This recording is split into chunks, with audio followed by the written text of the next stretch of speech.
Vous venez me dire que tout ce que vous pouvez donner à nos gars, c'est 45 heures. Ce qui les amène à peu près là.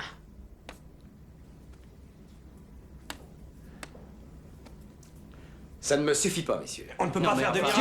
Il faut qu'on parle de l'énergie. Oh, les gars, l'important c'est l'énergie. Sans énergie, on n'a rien. Pardon? Sans énergie, ils peuvent pas nous parler, ils peuvent pas corriger leur trajectoire, ni faire pivoter le bouclier thermique. Il faut couper tout ce qu'ils consomment, et tout de suite. Sinon, pas de rentrer dans l'atmosphère. Comment ça, tout couper? Quand tout est branché, le LEM pompe 60 ampères. À ce rythme, en 16 heures, les batteries seront mortes, pas en 45.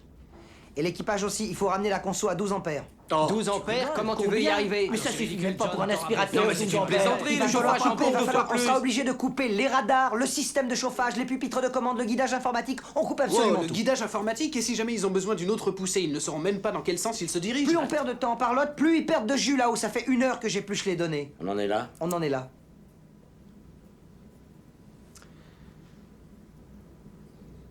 Très bien, John.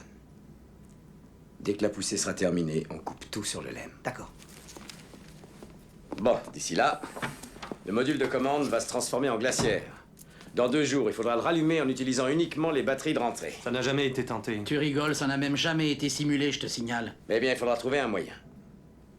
Je veux plein de monde dans les simulateurs pour bûcher les scénarios de rentrée.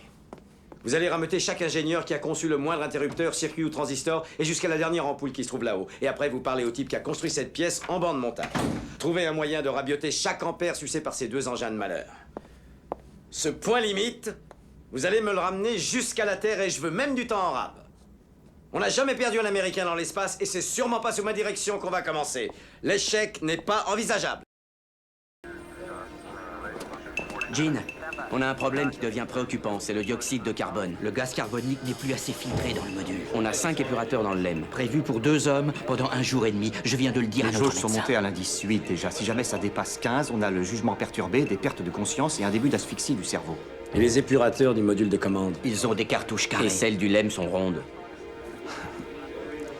Ça se voit qu'on fait partie du secteur public. C'est un concours de circonstances qu'on n'aurait jamais pu envisager. Ces taux de gaz carbonique sont devenus toxiques. Messieurs, il ne vous reste qu'à trouver un moyen de faire entrer une pointe carrée dans un trou rond. Rapidement. Bon, écoutez tout le monde. Ces messieurs de l'étage au-dessus nous ont posé une colle et il n'est pas question de sécher. Il faut trouver un moyen de faire entrer ça à l'intérieur d'un trou fait pour ça. En se servant uniquement de ça. Faites travailler vos ménages. Étalez-moi tout ça. Et on ferait bien de mettre beaucoup de café en route. Se passe comme si les vapeurs mortelles intoxiquaient littéralement les astronautes à chaque bouffée d'air On qui se leur manie entre. le train. La NASA aurait la situation. Ramassez-moi ça. Attention, attention. Allez, vite, faites gaffe, bon sang. C'est quoi ça? C'est ce qu'ils doivent faire. J'espère que vous avez un mode d'emploi précis. Oui, le voilà.